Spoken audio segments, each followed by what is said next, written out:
Por escrito. Por escrito.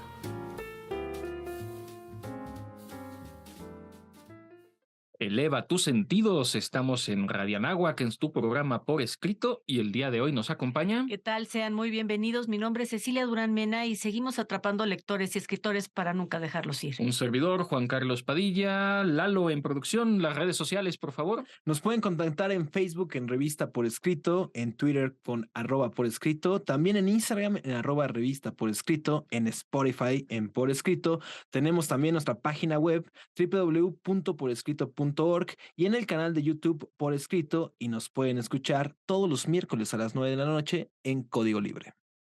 El día de hoy, un espíritu del pasado me vino a visitar y es la inspiración del próximo pretexto literario. Vamos a la sección.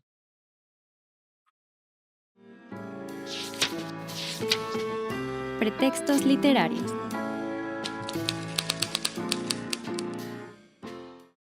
Ya estamos en nuestros pretextos literarios. Mi querida Ceci mencionaba que un fantasma del pasado viene, Ay. porque siempre he dicho que yo en otra vida fui cartógrafo. Entonces, ¿cuál es el pretexto del día de hoy? Saber en dónde estamos, mi querido Juan. Hoy vamos a hablar. Hay algo que a mí me gusta mucho de este programa y es que de repente podemos conectar puntos que parecen inconexos. Y el día de hoy vamos a hablar de la literatura y la geografía. A ver, pareciera que estamos hablando de polos opuestos, pareciera que estamos hablando de puntos muy, muy distantes y no es así. La literatura y la geografía sí están estrechamente relacionadas, ya que ambas se van a encargar de descubrir y de describir el mundo que nos rodea. Claro que desde el punto de vista de la geografía vamos a hablar de lo físico, de lo tangible, de lo que existe, y en la literatura vamos a hablar de la fantasía, de lo etéreo, de la emoción, de la sensación, del sentimiento. Sin embargo, hay un punto de congruencia en donde nosotros hablamos ya sea de mundos reales o de mundos imaginarios, y aunque pareciera que estamos en diferentes lugares, podemos pensar que estamos hablando de lo mismo. Me hizo recordar, Ceci, cuando empezó la conversación ahorita, de un meme filosófico. El clásico señor que está parado en un centro comercial y le está viendo el mapita donde dice, usted está aquí, pero ¿sabe por qué está aquí? Exactamente. Ahí viene justo. A ver, a mí me gusta en las clases de narración literaria que imparto entender que cualquier historia se tiene que desarrollar en un tiempo y en un lugar específico, en algún lugar de la Mancha de cuyo nombre no me acuerdo. Ya nos sitúa en un lugar que podría o no estar dibujado en un mapa, pero nos sitúa en un espacio. En un agujero vivía un hobbit. Entonces nos da una situación, valga el pleonasmo, situacional, que es fundamental para poder desarrollar una historia. Y déjame decirte otra cosa, a la mitad de la vida desperté en medio de la selva negra, y entonces ahí vamos a empezar a acompañar a Dante en la comedia. Ajá. Claro, y claro, en mucha literatura sí se dan los mapas y los mapas son fundamentales incluso hasta para la diversión y del juego. Creo que por ahí debemos algún programa de juegos y los mapas ahí cuentan con un papel muy importante. Y esto es también histórico. Ujú. Me gustaría referirme, lo he hecho en otras ocasiones, a Piteas. Piteas era un marino griego. Decimos mar Mediterráneo, el mar entre las tierras. Claro, lo que pasa es que los europeos no conocían mucho más allá. El Mediterráneo es un mar bastante pequeño en realidad, pero en aquel entonces se conocía y se había explorado muy poco. Piteas es el primer ser humano que se ha documentado, griego, que atravesó las llamadas columnas de Hércules, que es, digamos, el estrecho de Gibraltar, para salir al gran mar y hacer exploraciones de todas las tierras del norte. Él fue Piteas y se necesitaban bastantes agallas Uf. para, sin mapas, porque todavía no existían, que eso es una realidad. Los mapas se fueron haciendo. Y si nosotros vamos, y aquí los invito a buscar mapas en la antigüedad, estaba completamente desorbitado lo que creía en aquel entonces. Se necesitaban exploradores, cartógrafos, para poder ir trazando el mapa de la realidad y ya a partir de esto trazar mapas imaginarios. Y es que fíjate, esto que tú dices es algo bien, bien importante, porque estamos hablando de que la geografía describe lo físico, es una ciencia. En cambio, la literatura es un arte. Estamos hablando como de dos puntos de vista totalmente diferentes. Sin embargo, esto que tú acabas de decir, si nosotros viéramos un mapa de lo que pensaban que era el mundo, por ejemplo, en Babilonia o en Egipto, eh, tal vez, o sea, veríamos un mundo totalmente imaginario, totalmente imaginado por esas personas. Entonces, claro que ellos pensaban que después de las columnas de Hércules, pues habría la nada, ¿no? A lo mejor te caerías al vacío y tal, porque nunca se imaginaban que más allá podía haber otra cosa. Entonces, creo que por eso es por lo que la literatura y la geografía sí se pueden llegar a entrelazar, porque estamos hablando de los límites. Por un lado, el límite de la imaginación y por otro lado, el límite de la realidad. Y entonces, en ese sentido, la geografía puede tender un puente de inspiración a la literatura y viceversa. Claro, estaba pensando justo el mapa de Ptolomeo es el que habría que revisar, porque el Mediterráneo se configura como el primer centro geográfico en mapas, pero después cuando la gente se dé cuenta de que no es el Mediterráneo el centro del mundo, de que el mundo en efecto es una esfera, de hecho, pues para todo ello va a tardar un tiempo. Y me gustaría remitirme a uno de los mitos bonitos que tiene la literatura griega nuevamente, que es el de Atlas. Atlas es un titán y el castigo que le va a tocar, así como a Sísifo fue cargar una piedra para... Ay, se me Llegar a la fue. cima y No, que de sí. ahí se baje. Lo que le ocurre a Atlas es que él va a tener que cargar toda la bóveda celeste en sus espaldas. Y por eso vemos esta escultura de Atlas cargando el mundo. Y bueno, por eso le llamamos nosotros a los Atlas Atlas. Sí, claro. Y por eso creo que estos puntos de coincidencia entre la geografía y la literatura son maneras de explicar la realidad. Eso que tú cuentas, Juan, es esta manera también en la que los griegos trataban de interpretar cuál era la realidad, porque como tenemos mapas terrestres, tenemos mapas celestiales también, ¿no? Y en esos tiempos, pues la búsqueda de las explicaciones era algo en donde se unían mucho todas las disciplinas, es decir, la filosofía se podía intercalar con la literatura, con la geografía, etcétera. Y creo que la literatura y la geografía comparten el objetivo de contar historias sobre el mundo que nos rodea. Ahí tenemos un punto de coincidencia. Por otro lado, la literatura utiliza la narrativa para crear mundos imaginarios y para explorar temas universales. ¿Cuáles son los temas universales? Ya lo sabemos. El amor, el desamor, la justicia, la equidad, la muerte. En fin, creo que, y la geografía por su parte va a utilizar datos concretos, por otro lado. Y ambas disciplinas tienen la capacidad de enseñarnos cosas nuevas sobre nuestro entorno. Sin duda. Ahora, tanto en los mapas físicos de la realidad como en los imaginarios, hay una necesidad de orientación del mapa. Porque si no tuviéramos, y ustedes no van a poder verlo, pero Cecilia se vistió para la ocasión, porque Ay, está sí. muy cartografiada, está la estrella polar. La estrella polar es la que se utiliza como referente para saber cuál es el norte y cuál es el sur en un mapa. Y esto es fundamental porque si no tenemos esta referencia, no vamos a saber ni siquiera cómo mirar el mapa y entonces nos vamos a ir para el lado equivocado. Eso me parece una de las cosas sensacionales y uno de los tres grandes inventos que dieron paso o término a la que llamamos en historia Edad Media y el inicio del Renacimiento, la era moderna, van a ser, por un lado, la pólvora, por otro lado, la imprenta, pero el tercero, y es el que nos remite, porque además permitió la navegación y las exploraciones, la brújula. Y con la brújula y los mapas vamos explorando el mundo. Con una brújula, con un mapa y con un catalejo podemos hacer exploraciones literarias. Pero de momento, vamos a la siguiente sección.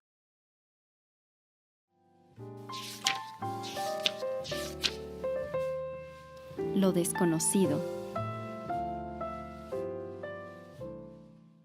quiero platicarles de algo muy interesante que son las falsas geografías. Ay, carambas, ¿qué es esto? Son representaciones erróneas o engañosas del mundo y de sus características geográficas. Estas pueden ser creadas intencionalmente para manipular o para engañar a las personas, o también pueden ser el resultado de errores o de ignorancia en la interpretación y la representación de los datos geográficos. Bueno, hasta qué punto puede la ficción modificar, alterar o influir en la realidad? Y la siguiente pregunta es, ¿en qué medida puede una geografía concreta ser la base real de un mundo fantástico?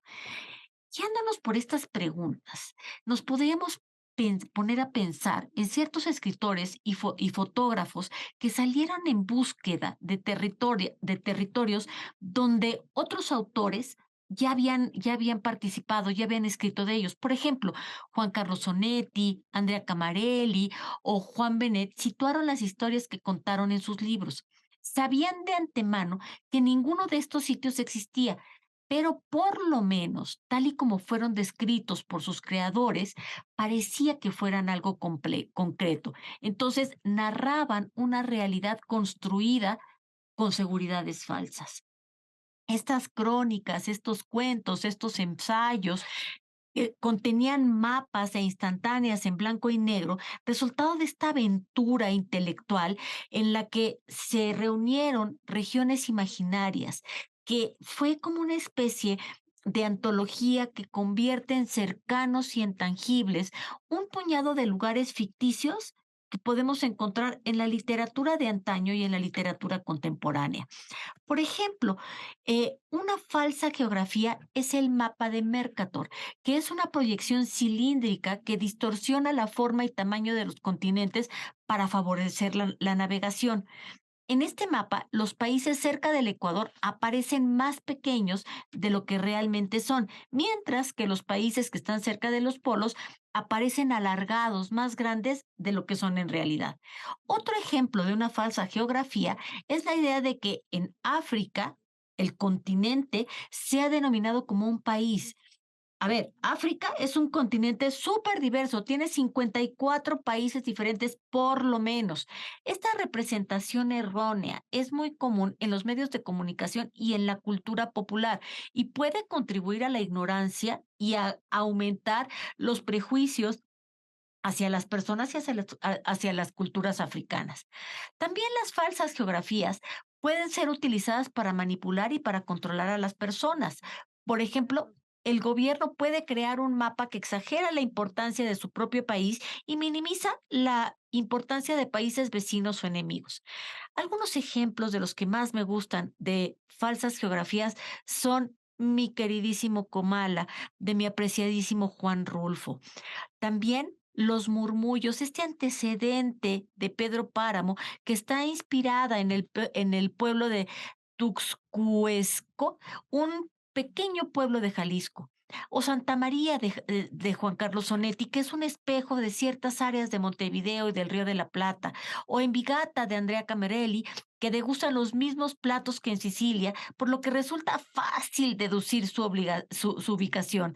Bueno, regiones creadas que están supuestamente situadas en ciertas inmediaciones, que tienen ciertos ríos, que están al norte o al sur, que describen y que nosotros podríamos suponer, porque nos están dando ciertos datos para poder adivinar en qué tipo de geografía está. O sea, podemos adivinar que el río al que se refiere Faulkner es el río Mississippi. Podemos saber que Joyce se está refiriendo a Londres, que Proust se está refiriendo a París, que probablemente Rulfo se refiera a esta parte árida, seca de las inmediaciones entre Nayarit y Jalisco. Y claro, claro que sí, podemos también pensar que el condado de Lafayette en particular es este lugar en donde se van a especificar las coordenadas de una miscelánea de regiones, de regiones imaginarias. Claro que nos encantan estas regiones falsas, estas falsas geografías.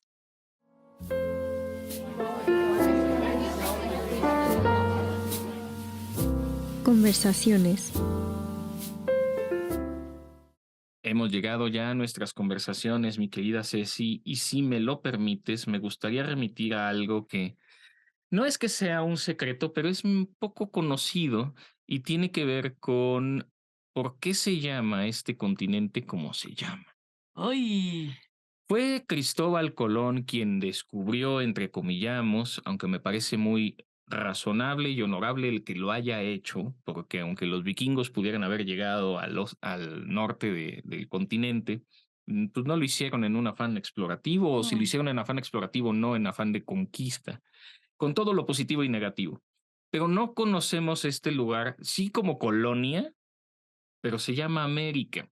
Y se llama América porque aquí se unen geografía y literatura. Eran tiempos en los que la imprenta tendría 50, 70 años apenas de existencia y Américo Vespucio era en realidad un cartógrafo, un editor, y sale a su nombre. De la edición de Américo empezaron a dividir el continente en norte y sur, pero la gente empezaba a hacer referencia no al continente, sino al libro que contenía la información sobre el continente. Y como era el libro de Américo, a estas tierras se les llamaron las Américas. Qué maravilla, qué belleza de anécdota y sobre todo cómo la cuentas. Fíjate que otra cosa que platicábamos fuera de micrófono es cómo la geografía tiene como este ímpetu explorador y las palabras tan hermosas que se encuentran alrededor de la geografía. Por ejemplo, astrolabio, por ejemplo, sextante, por ejemplo, catalejo, por ejemplo, es decir, todas estas palabras y todos estos artilugios que se necesitan para hacer un buen mapa. Eso por un lado. Y por otro lado, también pensar que el papel tan importante de la construcción de la identidad cultural se da a partir de la geografía y de la literatura. Si yo te pregunto, ¿quién es Juan Carlos Padilla Monroy? Pues, o sea, hombre, ¿por dónde empiezo? ¿Y por dónde empiezas? Empiezas por decirme que eres un mexicano y probablemente me vayas a decir que eres un chilango.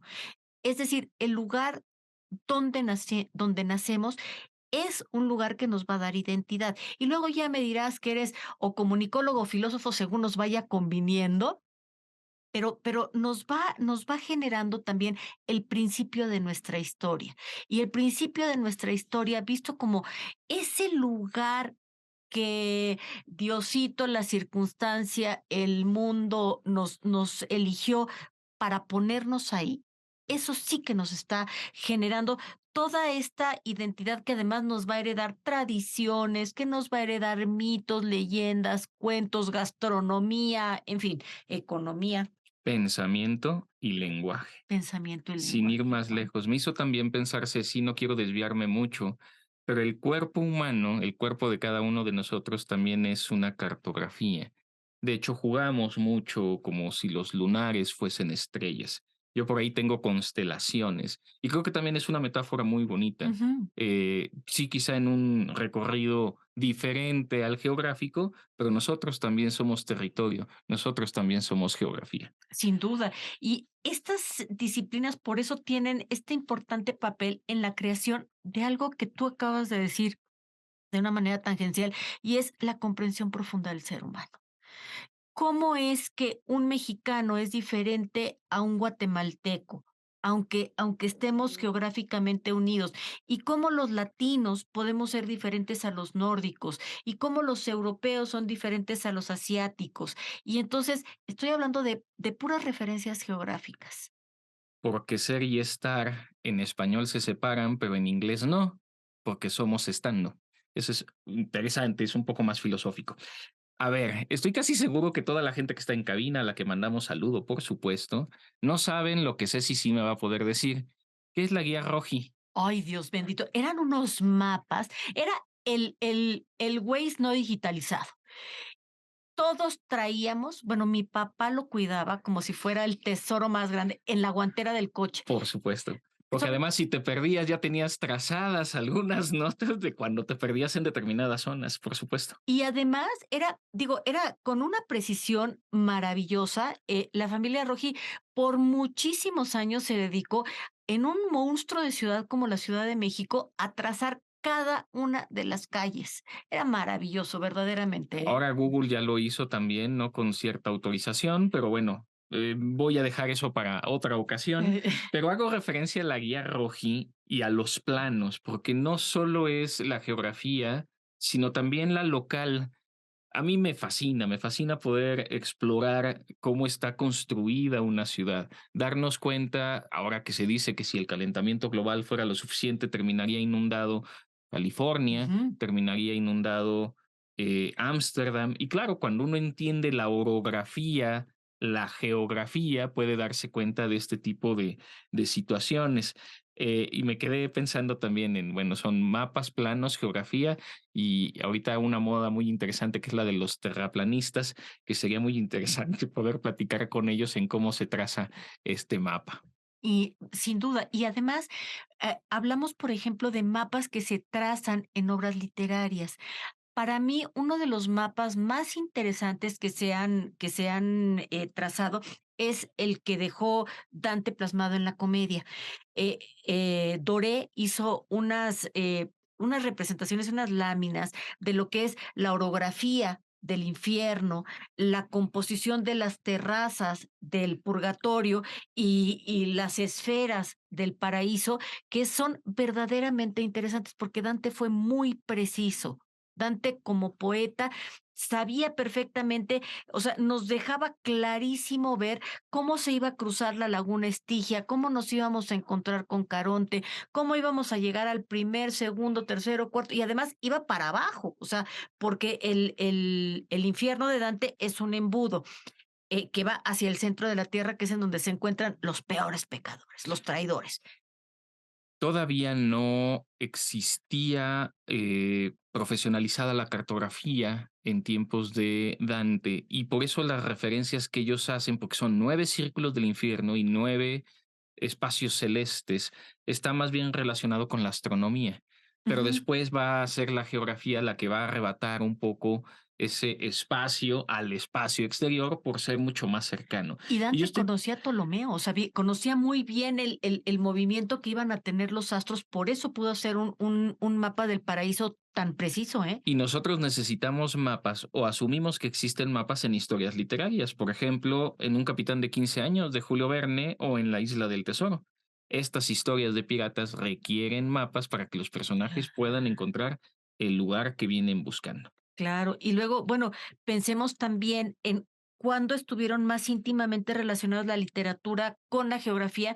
Y yo pienso que esto fue alrededor del siglo XVIII-XIX con los naturalistas, Émile Zola, por ejemplo, pero también Alexander von Humboldt, Charles Darwin, Alfred Russel Wallace, que viajaron por el mundo para recopilar la información que hoy tenemos y que después en esta como vena del realismo, que es el naturalismo, se llegó a impregnar, por ejemplo, en novelas como Rojo, que son eh, muy, muy precisas en las descripciones geográficas que hacen. Muy bien. A ver, ya para ir haciendo recomendaciones, que no puedo dejar afuera a Tolkien.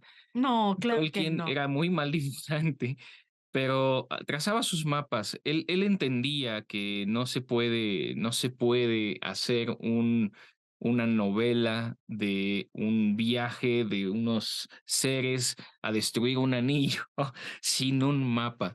Y vale la pena si leemos El Señor de los Anillos, leerlo también con el libro de mapas, porque es la manera de entender también por qué llevó un año la empresa de Frodo y sus amigos hasta la destrucción del anillo, por dónde tenían que cruzar, por qué tuvieron que atravesar las minas de Moria, por qué se refugiaron en los abismos de Helm, etcétera, etcétera. Creo que uno de los grandes relacionistas entre geografía y literatura será el mismísimo Tolkien. Por supuesto. Y fíjate que otro es Daniel Defoe. Hace ratito hablábamos, Juan Carlos y yo, de un libro que trae perdido, pero que lo va a encontrar, de islas que están perdidas. Y yo le decía, ¿pero eran islas imaginarias? No, son islas que sí existen, pero son islas perdidas. Pues bueno, ¿Cómo dejar de lado a Robinson Crusoe, esta clásica de aventuras en donde este hombre se queda perdido en una isla, tiene que aprender a sobrevivir, se hace amigo de Viernes y bueno, todas las peripecias que tienen que ver con el aislamiento de un espacio al que nadie llegaba porque nadie conocía? Este libro al que hace referencia mi querida Ceci, ya lo había platicado en algún otro momento, ya lo había traído yo aquí en algún Ujú. momento. Es el Atlas de las Islas Remotas de Edith Shalansky. Espero encontrar el libro y si no, pues ya saben que me lo pueden regalar sin ningún problema. Eh, Quiero hablar de Michel de Montaigne.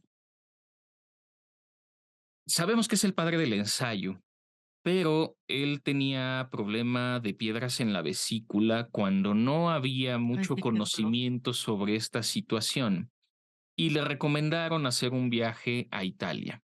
Y él va a recorrer toda Italia en aproximadamente 17 meses y 8 días.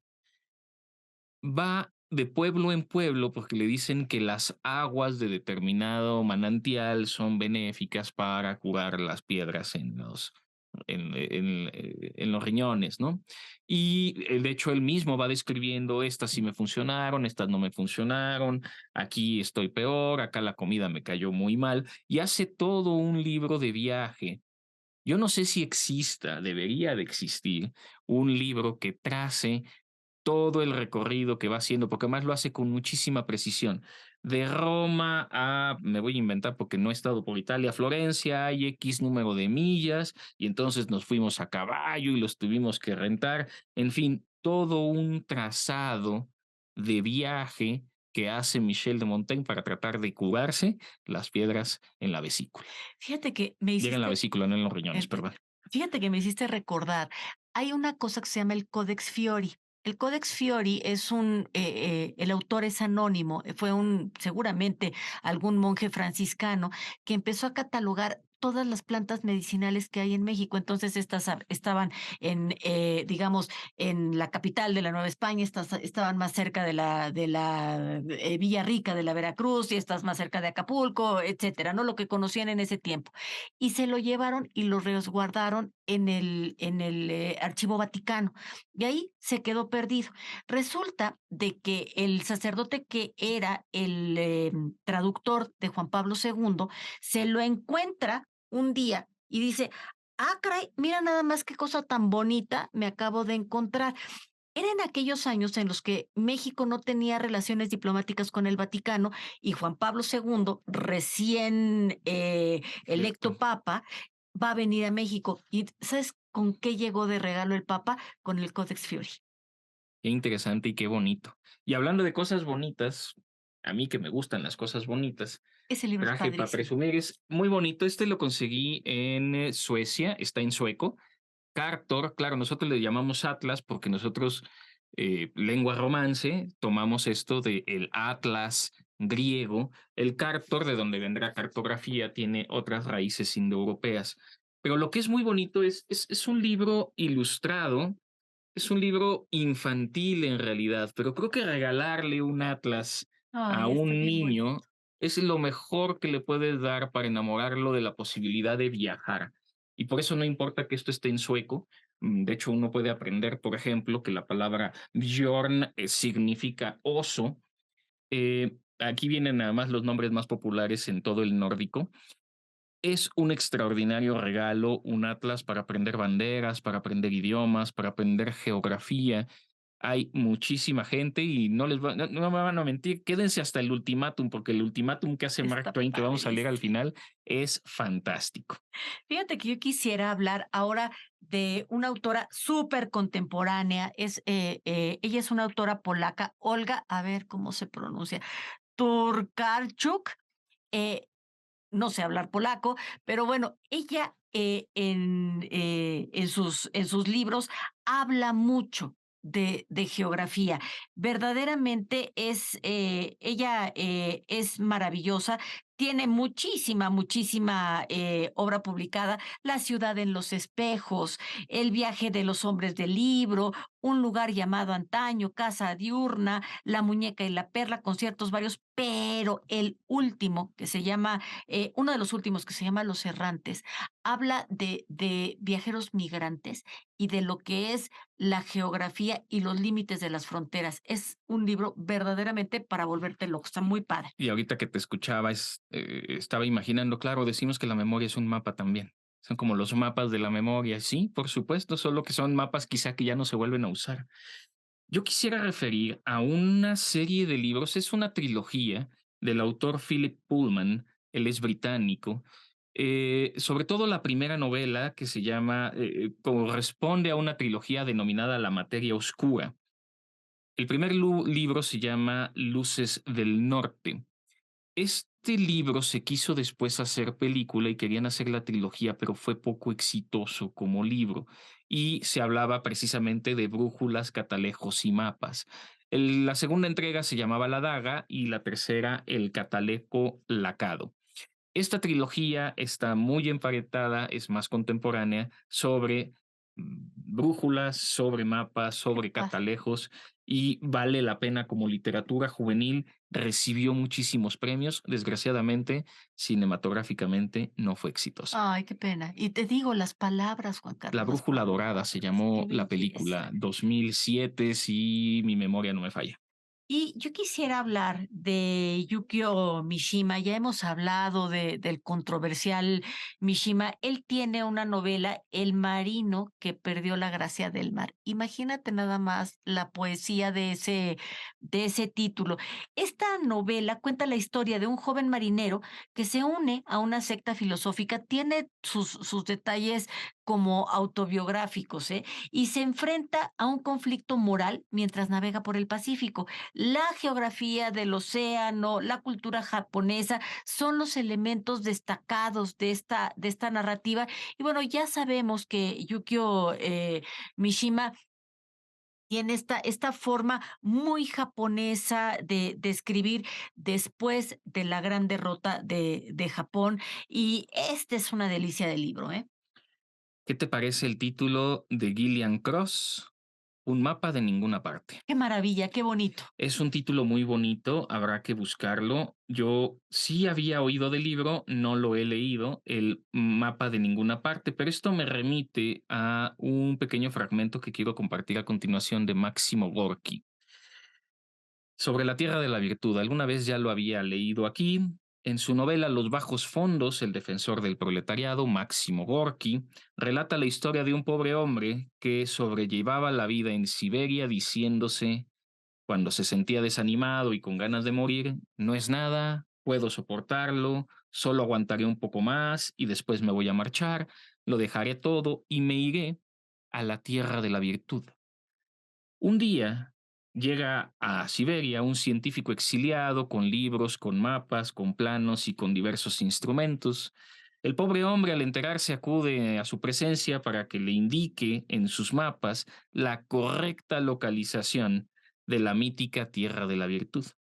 El científico, luego de repetidas insistencias, le hace y le demuestra que tal lugar pues no existe. Este pobre hombre desesperado lo insulta, le da bofetadas, le grita, le dice que sus libros y sus mapas son totalmente inútiles, para después dirigirse a su casa y ahorcarse. Es una historia muy triste, pero ¿qué ocurre cuando estamos en un lugar que no existe o vamos a un lugar que no sabemos dónde está? Pues ¿Alguna última recomendación para meta. despedir el programa? Yo quisiera recomendar a una mujer, leamos mujeres, ya lo hemos dicho. Hay un ensayo literario maravilloso de Irene Vallejo, El infinito en un junco. Es una preciosidad. Es un ensayo histórico literario que va a explorar la historia de los libros, de la lectura, pero nos hace un recorrido geográfico muy, muy interesante. Nos lleva desde la biblioteca de Alejandría y luego nos manda a los pasillos de las bibliotecas de Oxford y luego nos manda a Roma. En fin, la verdad es que es una delicia leerlo. Es un ensayo erudito, es una belleza del libro. Existe un plano sobre la biblioteca de Arsubanipal, que es donde se encontraron los escritos más antiguos de la literatura mesopotámica. Pero tenemos que despedir el programa. Nos vamos, mi querida Ceci. Yo de verdad disfruto muchísimo, muchísimo este programa y quiero agradecer al sé cómo decirlo, al instrumento que me ayudó a crear este guión. Gracias, ChatGPT. Gracias, ChatGPT, por ayudarme a haber escrito fue pues fue un desafío. El programa no se hizo por ChatGPT. Gracias No, al cielo. ahí vamos a tener que hablar de esto en algún otro programa. Nos despedimos ahora sí. Recuerden que seguimos atrapando lectores para nunca dejarlos ir. Saludos a todos los que ayudaron en la producción, en la ejecución de este guión también, y a la gente que está en cabina. Que su vida literaria sea gozosa. Ultimátum.